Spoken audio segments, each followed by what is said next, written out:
figure it out, but it's neither here nor there, really. So I had been taking antidepressants for many years, and it was not working. And this was before the black box labels on things. And, maybe okay. So it was before they put the black box label on things that says, antidepressants can make, suicide or suicidal ideation and all of that worse.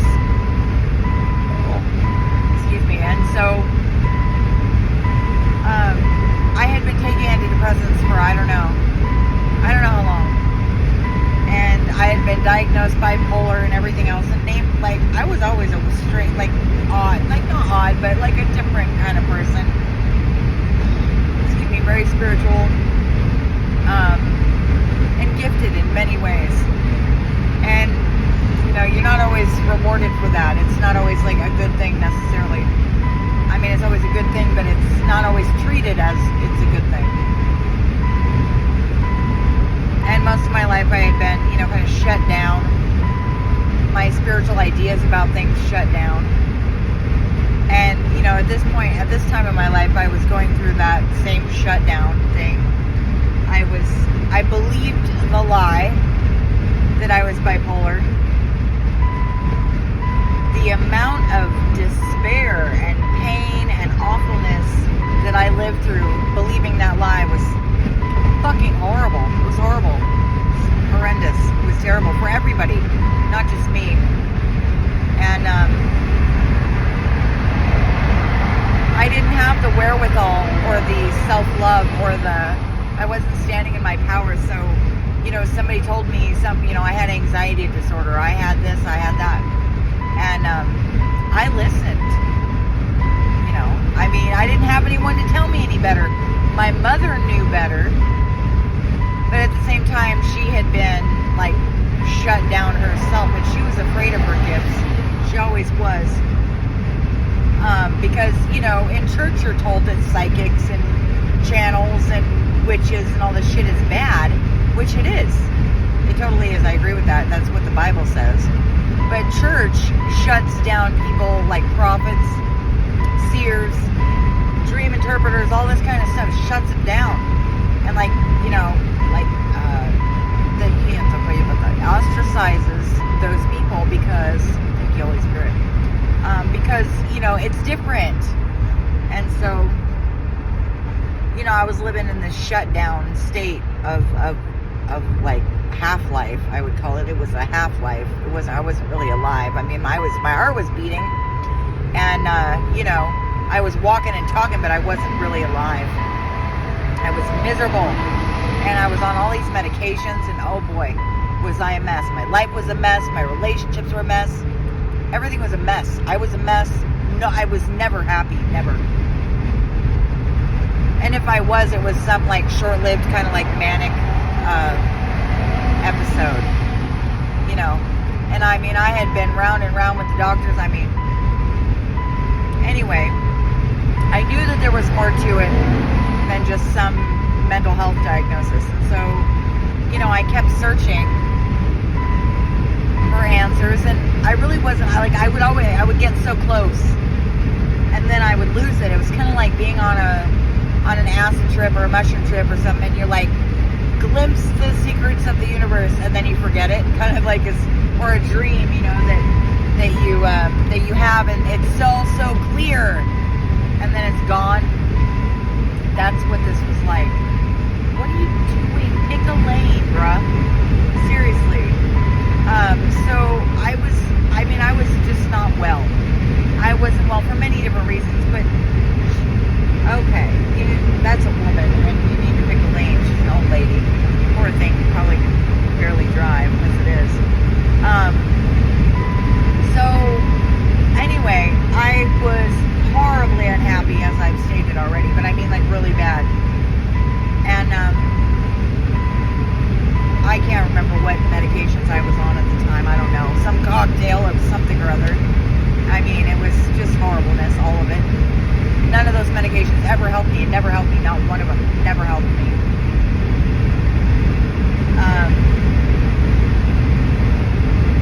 And so I remember I had seen my stepfather.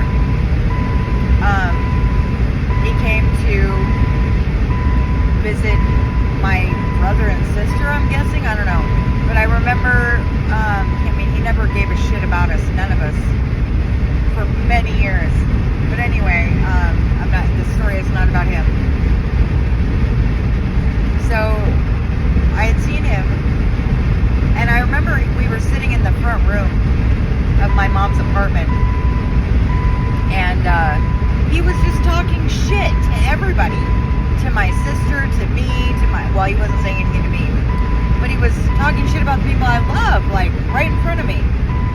My mom, my brother, just like putting them all down. It was like I wasn't even there. It was weird. But then he never really did have the guts to stand up to me. I don't blame him. But I just remember this pissed me off, you know? Like, overall, the feeling I had was anger. And I was really angry with him. I mean, I had listened to my brother and sister cry every night for years. After he left, you know, crying, like children crying. Begging my mom to bring him home and begging God to bring him home. And of course, he never came back, which was probably for the best, I'm sure. But,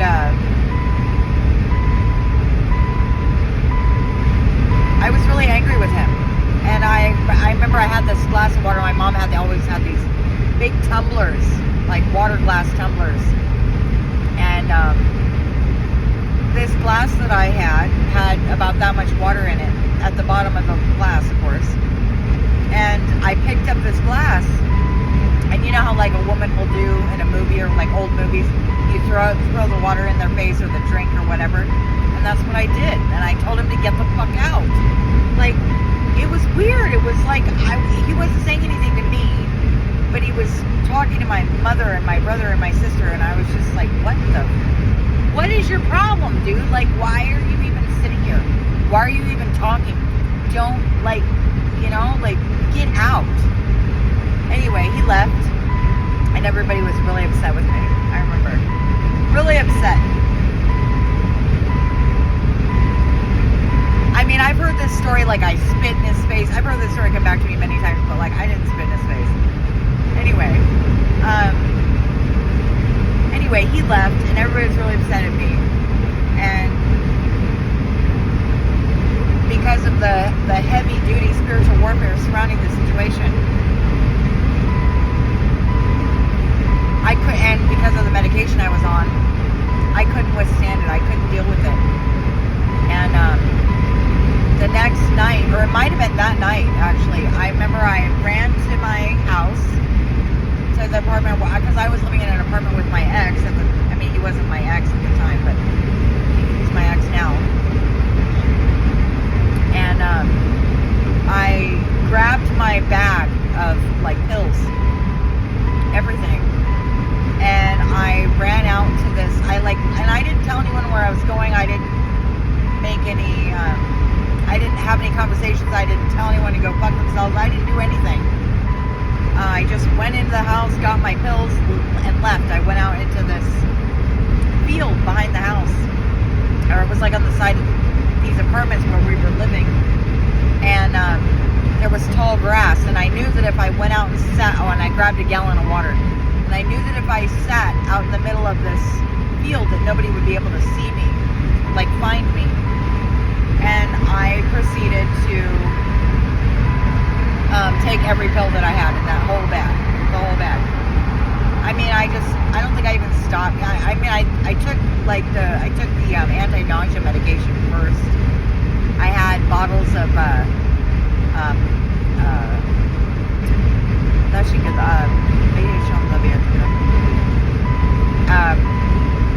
antibiotics, antidepressants, I had everything. But I took the anti-nausea pills first. And then I remember I had pain medication too, and I think I had Klonopin as well. So I like layered these medications in my stomach, you know, because I knew, like, I wanted to die. Is the truth. I wanted to die. I didn't care. I didn't want to tell anyone about it. I didn't, because I had other suicide attempts, and I would call everybody, and you know, this was not that. This was not a cry for help. It was straight up, I just want to die. I'm done. I'm done. You know, roll credits, fade to black. I'm done. And so I'm sitting out in this field, and I remember I finished taking all these pills, and I had drank like half a gallon of water. And I remember looking, like sitting there for a minute, like staring at the bottle of water, you know, the gallon of water with half of it gone, and thinking, gosh, that's a lot in my stomach right now. And then like all these empty pill bottles in front of me. And I started to feel it. Like I remember as soon as I realized that like all this water was gone, and you know, it was now inside my stomach and everything, that like, you know, I was very full of all these pills, and I just kind of frenzied, you know, like in a frenzy, taking all these pills. So I really wasn't thinking about it when I was taking them. And then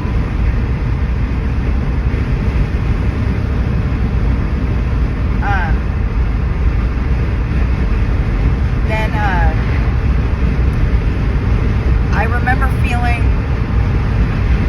like the color. Well, first I remember feeling the color. That's funny. Synesthesia. I felt cold first. And like as the initial adrenaline and like everything else, because by this time I had only been out in this field for like 20 minutes. It really wasn't that long. Excuse me. And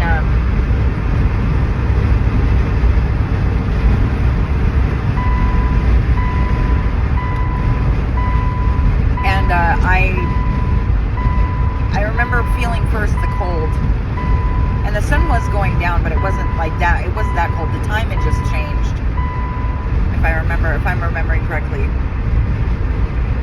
And so it was like getting darker earlier, you know, kind of thing. And I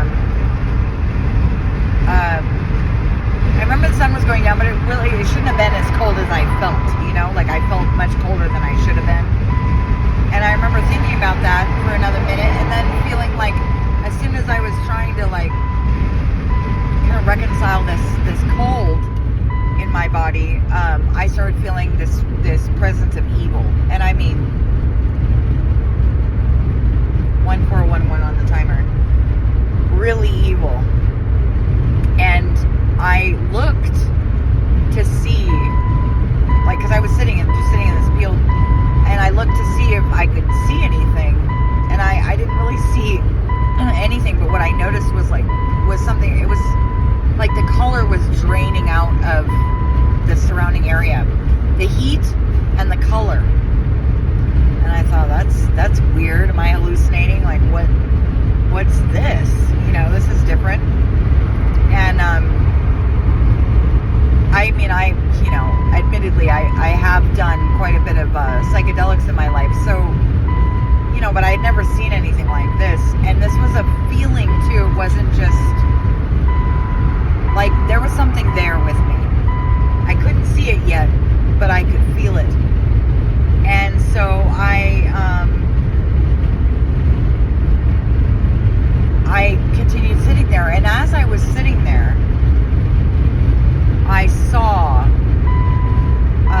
kind of like a net, like a net, like I don't know how else to explain it, like a net lifting off of my surroundings.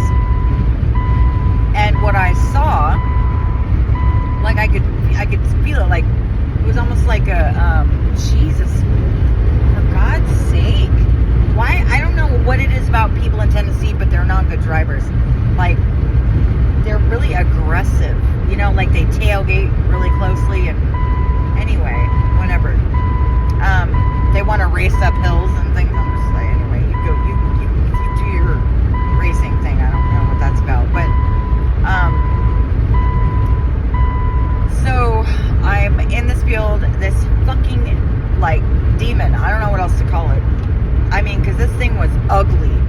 It looked like an evil version of the caterpillar sitting on a mushroom in Alice in Wonderland. That's what this looked like to me, because this thing was sitting on something. I couldn't really make out what it was, but it was something. This thing was sitting on something, and it was laughing at me. Like maniacally laughing, like a mocking laugh of hatred and just like mocking. I don't know how else to say it. Mocking and hatred, cruelty. And I remember like actually really seeing it, and I remember getting mad, as is, you know, usually my reaction to fear. But this was something else. I remember I got scared because this thing wouldn't leave me alone, and it was there, like, obviously because of the nature of what I was doing and everything else.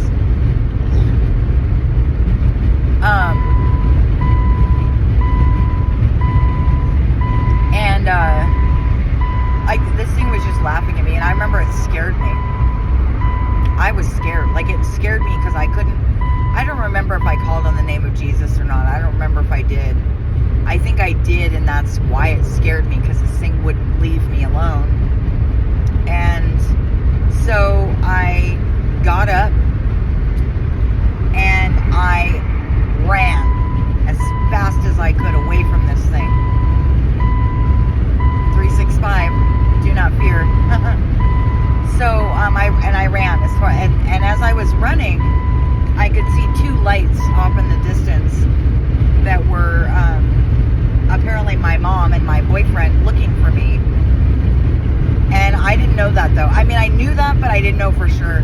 Like, I had an intuition about it, but I ran towards these lights, and I made it to the lights, and I started to pass out. Like, I fell down once, and I split my lip really bad. I still have the scar on the inside of my lip, my bottom lip, and I can still feel it. And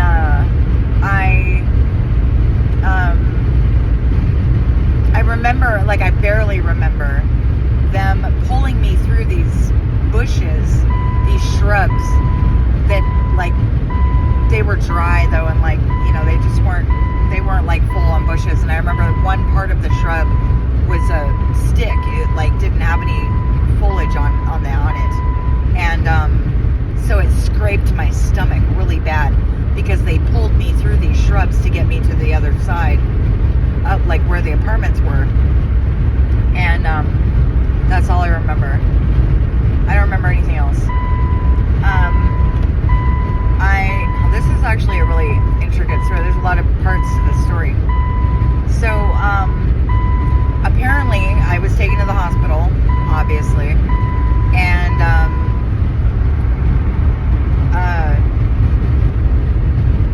I never remember how like intricate there's other pieces, like moving pieces to this story. But apparently I was taken to the hospital, and I was kept there for 7 days in a chemically induced coma to preserve my brain function. Because, I mean, I had really done a number on myself. Really, really bad. I mean, like I said, I wanted to die, so, you know. And, you know, such is the nature of people who are too smart for their own good. I almost died. I mean, I'm pretty sure I did die.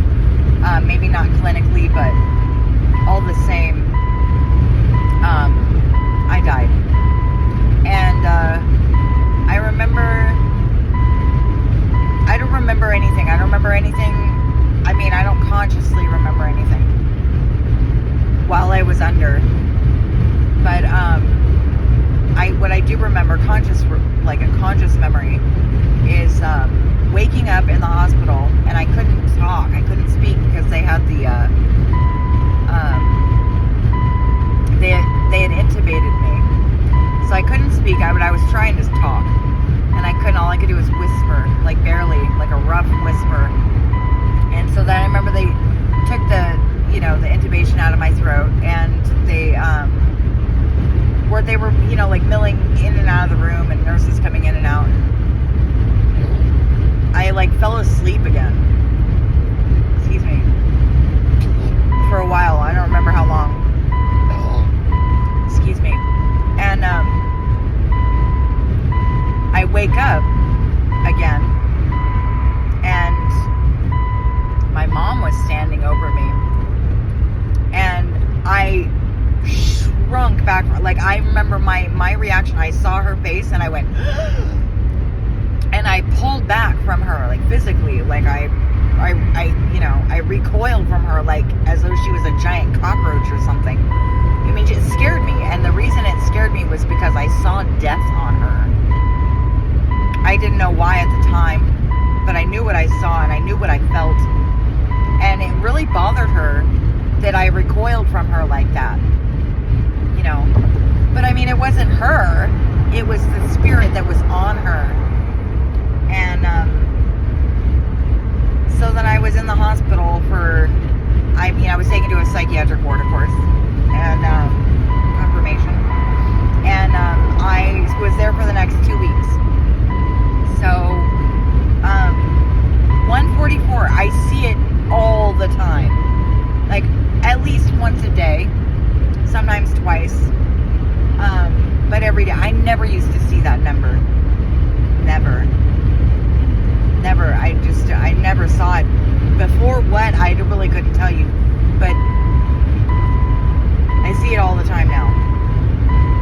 Sometimes multiple times in a day. But anyway, so I was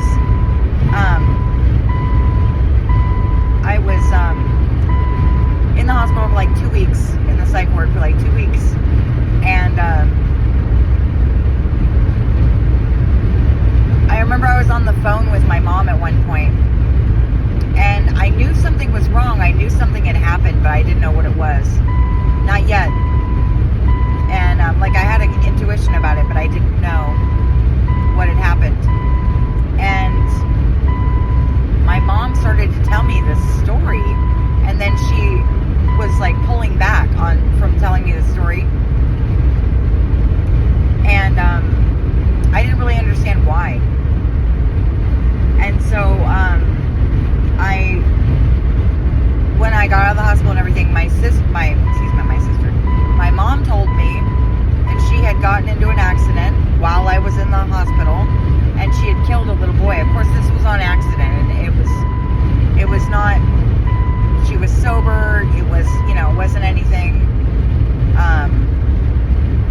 but anyway, the fact of the matter is she killed a little 5-year-old boy, rear-ended this family on the freeway, and it was horrible. And I mean, she would have gone to prison for vehicular manslaughter if the family had not, the parents of the child had not stood up for her and said, look, we should have gotten out of the car, because their car stalled and they stayed in the car in a travel lane, like, and they didn't have any lights or anything. And that part of the US 101 North is really dark in between Carpinteria and Montecito. It still is to this day. And I got in a car accident on that same stretch of highway going north when I was 15, almost died. So, like, that same stretch of highway too is that exact same place. And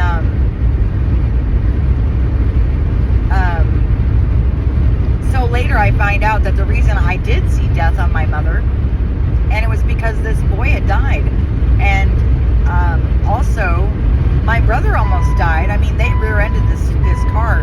I mean, it totaled, because they were driving my then boyfriend's truck, and he had just turned on the airbags. Like, I mean, I wouldn't call them coincidences, but the synchronicities that followed this accident, because without the airbags, my mother and brother would have died.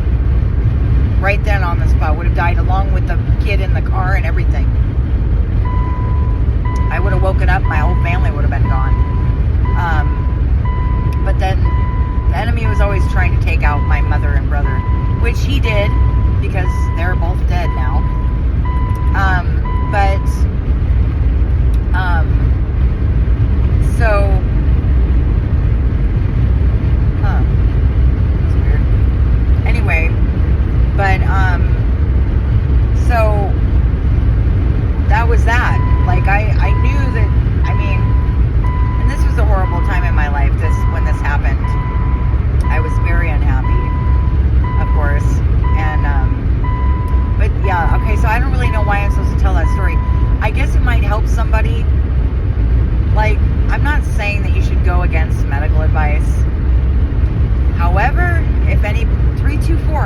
seeing that number all day. I've been seeing that number, 324, 324.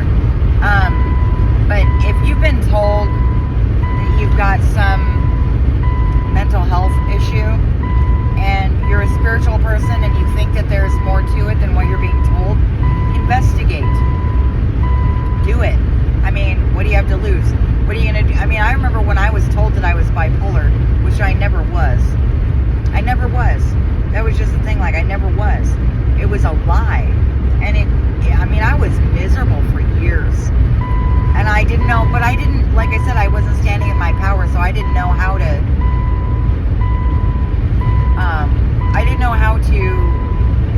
stand against that. I didn't know how to fight against the depression and anxiety and despair in the world. I didn't know how to be a spiritually strong person. I didn't know how. It wasn't, it was like the enemy was playing off my ignorance and all kinds of stuff. And I mean, it caused issues for my family in so many ways. And me, we were all in this kind of like hostage situation. That's what it felt like. With forces that we didn't really understand. I mean, I don't think any of us really understood, what we were dealing with. And my family had been through so much. And so what I was going through on top of it all didn't make anything any easier. And, we had always been a Christian family, going to church and, like a religious Christian family is what I'm saying. Not very spiritual, but very religious. And when that didn't work out, because religion never does, I fell back on spirituality, and that helped me.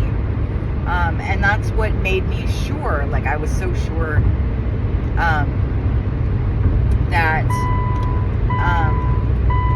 somebody on a billboard I just passed, it says, when you die, you will meet God. Okay, yeah.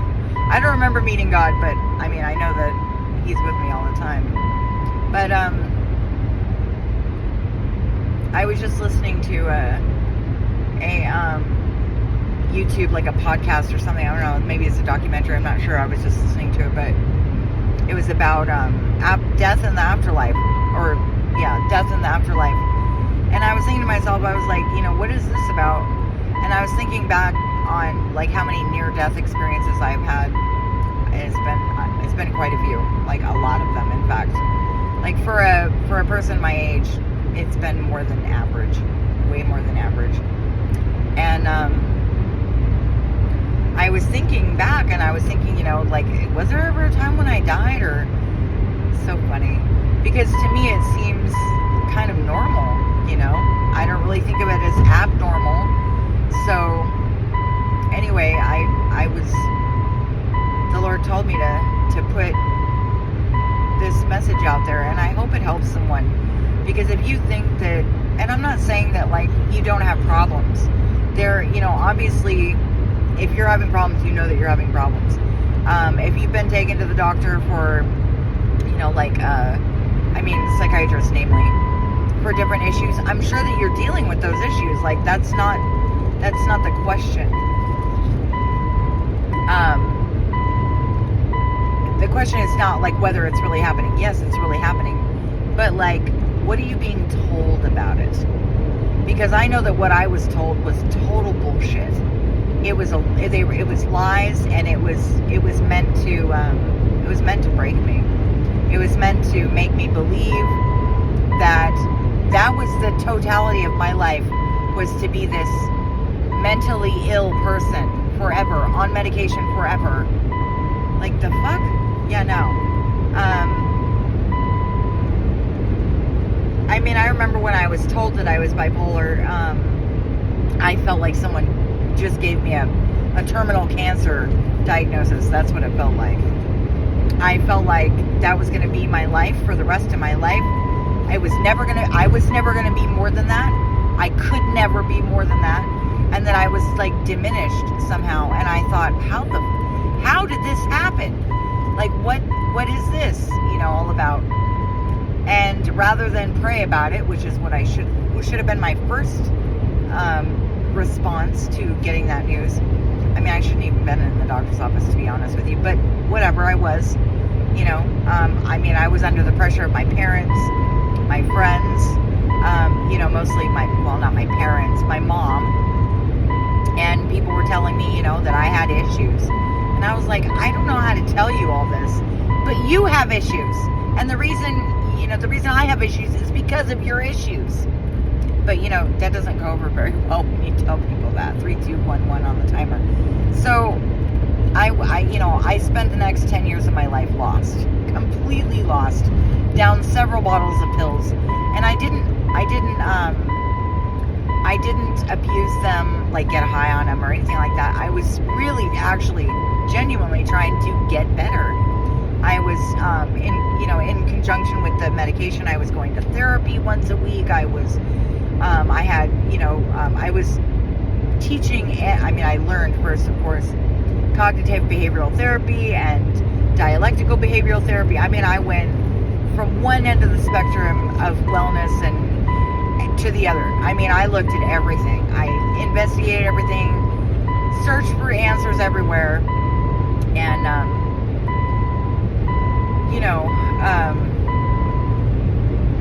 but nobody told me outright that it was a lie, that mental health disorders, schizophrenia, bipolar disorder, anxiety, depression, all these things, even anger issues, it's spiritual. Like, nobody told me that, though. I suspected, but I was on my own, you know, like I didn't have anyone to back me up on it. Even though my mom knew better, she knew, but she was also in a time in her life where she was very broken off from God, and she was very angry with God for multiple reasons. 144, again, I cannot. I see it all the time. Not all the time, but a lot. So, I don't know who this might help, but it's important to know what you're up against when you're dealing with what are deemed as mental health issues. Oh, peace be with you. I see graves on the side of the highway all the time. Like, I've seen a lot of those. And I always, say peace be with you. And, it's okay to be different, but nobody tells you that. When you're different, the majority of people, myself included, I never tried to fit in, really. That wasn't like I knew that I couldn't, because I had tried and it never worked. But, I didn't want to be so different. I didn't want to be so out there.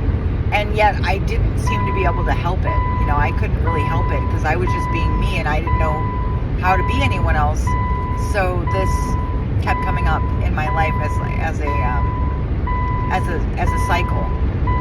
And I had no one to stand with me. And I wasn't standing with God. I knew God, I knew Jesus Christ, but I didn't have such a close relationship as I do now. And so I suffered for many years. And, unfortunately, because my mom was broken off from God too, and I didn't have any friends that knew God or gave a shit about God at all. Maybe they knew God, but they didn't care. And they didn't care. There was nobody, oh, peace be with you. There was nobody to tell me the truth. And that was the hardest part. I wouldn't advocate that anybody just stop taking their meds, or I wouldn't advocate any of that. I wouldn't do that. However, investigate. If you feel like it's something more than what you're being told, investigate. There's no harm in investigating, but there are other answers to why we have mental health disorders and what that really means, what's really going on, but what's really happening inside of an individual when they're battling depression, anxiety. And I mean, even if it's just a little bit, like, you shouldn't have that in your life. Like, that's not normal. It's not normal to have it. And I'm not saying it's abnormal, but like what I'm saying is we've normalized anxiety and depression so much. Basically, like, if you're not depressed, you're weird. You know what I mean? If you're not anxious, you're weird, kind of thing. Like that, it's not normal to be joyful and happy. Well, I say no, that's bullshit. That's a lie. It is normal to be joyful and happy. And if you're dealing with anxiety and depression, I'm not saying that you're a weirdo, but what I'm saying is that is not normal for like the human condition. You shouldn't have to deal with that. Even grief, and I've been through a lot of grief. Even grief in your life, it should only last for so long, and it should let go. And even that can be like accelerated, like the process can be expedited. But we're not told this. Nobody talks about this. Like, I don't, I know that a lot of people will say, well, how do you tell people that, or how can you tell people that their mental health issues are not mental? Because they're not. I don't know how else to put that. I'm not going to try to beat around the bush and walk on eggshells, because they're not. Because that's spiritual warfare. That's what those people are dealing with. That's what it was for me. Nobody had the guts to just tell me the truth. And so I suffered for years. Horribly. And the people around me suffered too. Because nobody had the guts to tell me the truth. And I suspected it the whole time. Like, I suspected that this is, that it was spiritual warfare. But I did not know how to fight. I knew how to fight some things, but not all of it. I just wasn't strong enough. I didn't know how. And so, it stunted, like my life got held back for years. And so many people, talk about ADHD and being on the spectrum and all these different things. And I know that it might seem a little bit different when a person has like physical abnormalities or deficiencies. Like, when you can physically look at somebody's brain and say, well, that brain is not working, it's not firing on all 5 cylinders or all 10, whatever, 5, 10, whatever. And people may think that that's different, and it's not. It's not. But like when you're talking to people who have so much bought into the lie of mental illnesses, and so much fallen into the lie of, can you please speed up, lady? Whatever the fuck you're doing. Oh, God. I don't know what it is with the drivers here, but it's just not. I have no idea what this person's doing. I don't know why people create like roadblocks. And this has been going on for miles now. This person just wants to sit right here and match the speed of this big semi truck, and so everybody behind them is stuck behind these two cars, this truck and this car. Unbelievable. It's like, I don't know, it's an obliviousness. People are just not paying attention to anything around them. It's just them, in the whole world kind of thing. It's weird. Anyway, wow. So, but I went through this for years. And even after I stopped taking antidepressants, because I cold turkeyed everything, it took about a year for my brain to get back to normal. And even after that, I still didn't figure it out exactly. I knew what was going on, but I didn't know how to fight. I didn't know what to do about it. So it took me years to figure it out and be able to, and now I just, I can do all things through Christ who strengthens me. And I don't deal with depression and anxiety anymore. And I certainly don't think about killing myself. But those things are spiritual warfare. That's what that is. And I really, it would have been really nice if someone had taken the time to just sit me down and tell me. But I know that we're living in a world now where people are more spiritual. Even the younger generations are looking towards esoteric studies and occult knowledge and all these different things. And there's a lot of truth to be found everywhere. However, you really got to be careful about what you believe, though, because those beliefs are powerful things, and there's a whole lot of spiritual warfare connected to just what we believe.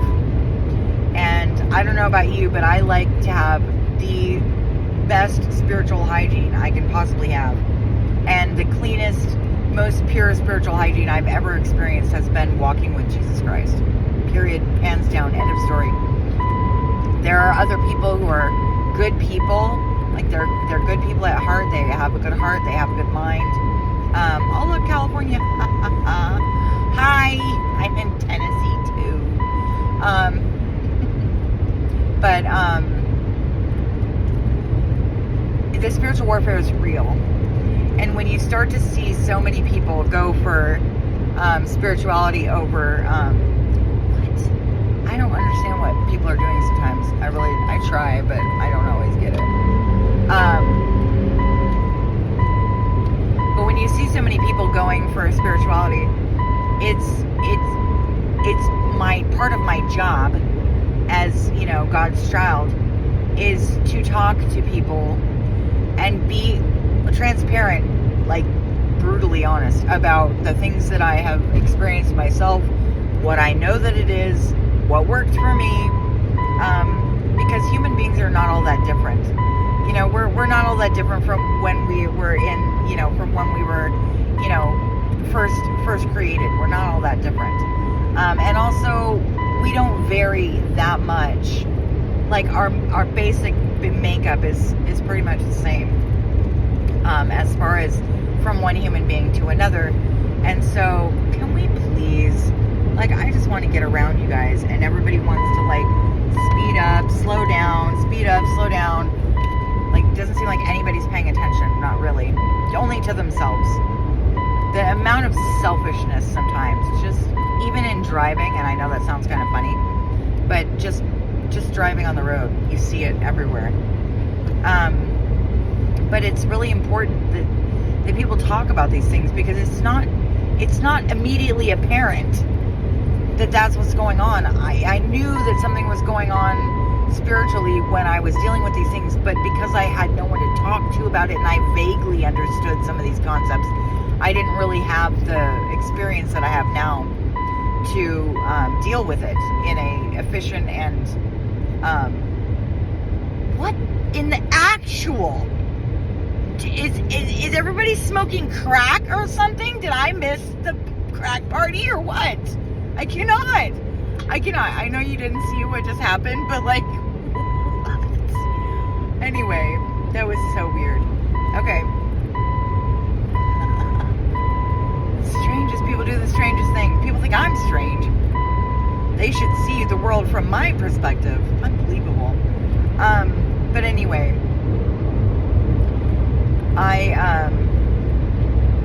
it would have been really nice if somebody had sat me down and told me the things that I know now.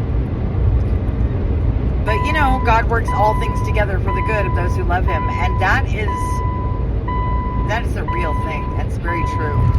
Very true. Even your mistakes, even your most horrible mistakes, the Lord will work them together for your good if you let Him, if you trust Him.